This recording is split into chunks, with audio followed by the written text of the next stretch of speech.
I'm going to give you dreams, just a little bit of dreams and their meaning. When you see a belt in a dream, listen to me and hear me very well, because this will help you.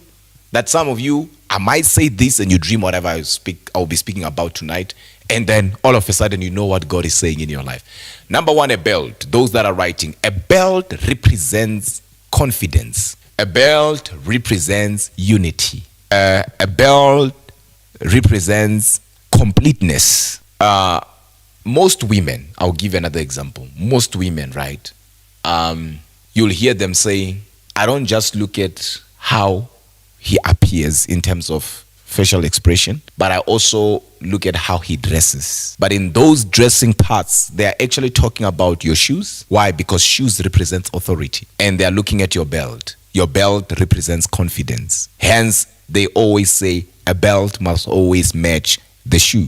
Why? Because shoes represents authority and belt represents confidence. So some of you don't put belts, not understanding that belts are also spiritual. Number two, shoes. Shoes represents what? Authority. You heard me say that, isn't it? So shoes, they represent what? Authority. So every time you see yourself in a dream, somebody gives you shoes, or you are buying shoes, or you are having shoes, or you are walking in a dream and you realize you're walking in a thorny place and you don't have shoes.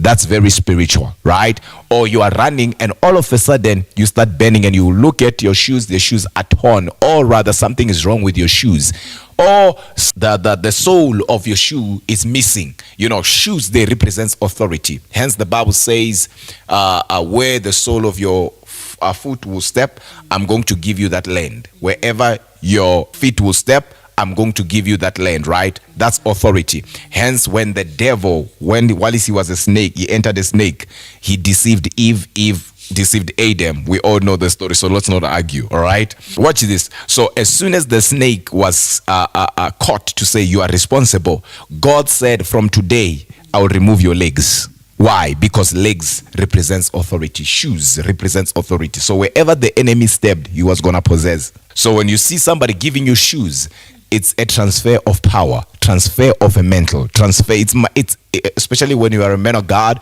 or you are, even if you're a lay person but you're a believer, it might receiving shoes from a great woman of God or great man, or somebody that you admire, or somebody that you don't even admire, but because you think they are there, but you respect them, you honor them based on the mental upon their lives or the rank that they operate in the spirit, and you see that person giving you shoes, it might also God saying, get ready, you are going to move in the same anointing.